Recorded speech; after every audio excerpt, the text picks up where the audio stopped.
All right, this is for dinner. Yep. Squirrel souffle. No, best shot. Buys dinner?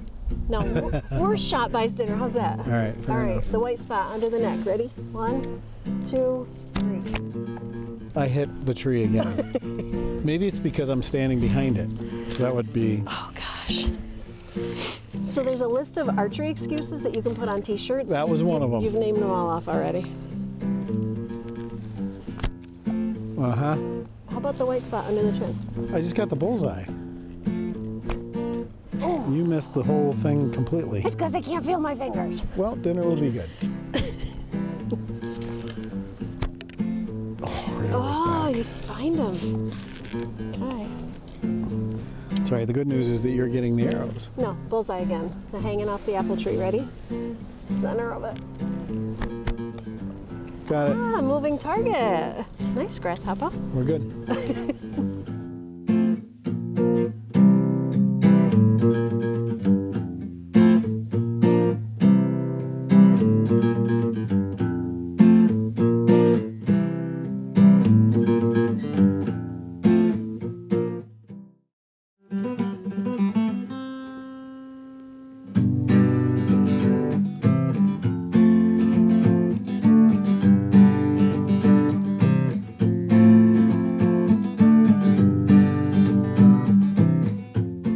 Back in 2014, just after my dad had passed away, we were going through the garage and found a priceless old memento of mine, which was my longbow that my dad had got me back when I was a young kid, probably 12 or 13 years old. And who would have known that that bow would lead to the construction of a brand new archery range for the YMCA. I never would have imagined that. But let me show you the bow.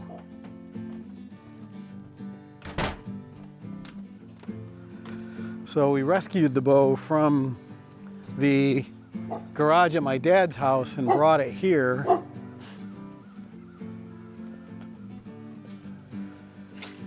And it's hanging in about the same place that it was hanging in my dad's garage. So this old fiberglass bow, which I believe is a Ben Pearson Superjet bow. Well, this would have been like the Red Ryder BB gun for a lot of kids at Christmas time. For me, it was a fiberglass bow. You can see it's well worn.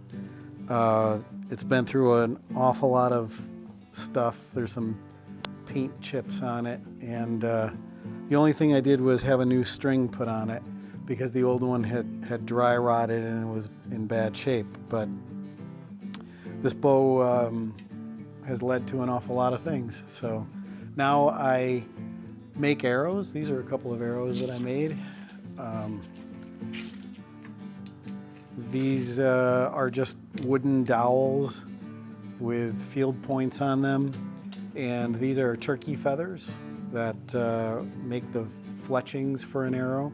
The fletchings kind of stabilize the arrow once it's in flight. I could show you. I haven't shot this in 50 years, so we'll see how it goes. But I don't know what I'm going to shoot. So because I made these we don't need to keep them. But you can just see that I don't know. Oh, I hit a bird. I scared a bird away. Not that I would hit your birdhouse. I wouldn't do that. Right over the top of it. But so it still shoots, and it's pretty fast, and the arrows went true. And that's basically all you can ask for in archery, is that you shoot straight. But this is at least a 50-year-old bow, and doesn't matter if it's 50 or a year old. It can still do the job. So I'm amazed that after all this time, this is a 45-pound bow. So when I was probably 12 years old, I was shooting a 45-pound bow. Now I only shoot a 35-pound bow. So you lose a little strength over the years, but this was my bow. When my dad passed away and I found my bow in his garage, it brought back an awful lot of memories. And my wife, Pauline, when she said, "Whose bow is that?" and I looked at it for the first time and I almost got a little emotional because my dad had just passed away. He gave me that bow and we used to go out together and hunt, and he taught me how to shoot. So I remember being very emotional when I saw the bow because it brought back an awful lot of memories. And the fact that I kept it, and then now I'm making arrows, and I've probably bought 15 or 20 bows since then, and I've made all kinds of arrows. So it reminds me of the start and where my dad took me. So I'm very appreciative. My dad was a dedicated, hardworking guy who was in the military for his entire career. He was very regimented, organized, planned. He had to think everything out ahead of time. A lot of those traits I took from him. I didn't have a lot of time with his dad, but everything he said about his dad I see in him, and it does carry through. Some of those things would be the responsibility. I know I've mentioned that a couple of times now, but your dad taught you well. And let's see, just being kind to others. His dad had a real big heart. And the kindness that he showed me on a number of times that maybe somebody else doesn't even know about, just in conversation, that carries through. Not the responsibility, not just the kindness, I would say the empathy as well. That goes along with the caring and being honest. His dad was a man of integrity. The entire community rallied around Hank and his family when he passed away. And everybody knew he was a man of integrity. And I see that in Hank every day. My dad taught me that civic responsibility was very important. In other words, my dad brought me to Rotary clubs and the Lions clubs and the Elks clubs, and he wanted me to learn that it was important to give back to the community. It takes a village to raise a kid, not a parent. A parent can't do it alone because the school sees them for 6 hours a day, and coaches see them for another couple of hours after school, and then they have other influences that affect them. So it takes many people to help build a kid.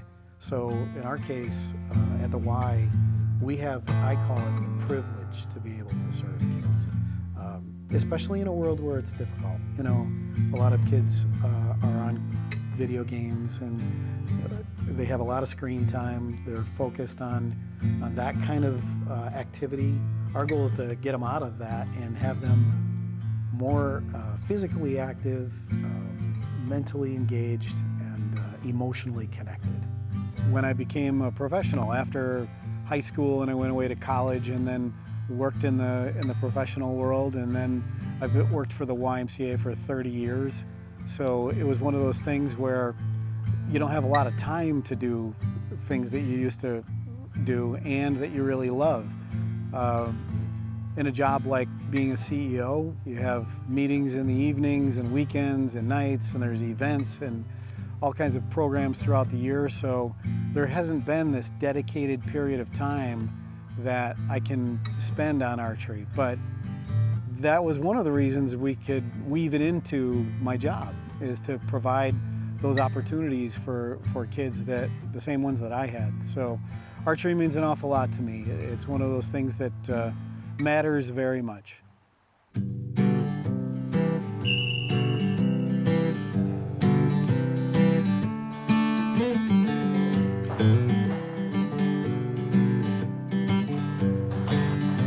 My mom just started working for this facility when I first started, and she and I had already gotten to know Hank, so we were somewhat close already, and then I started the program, so it's sort of like a connection there.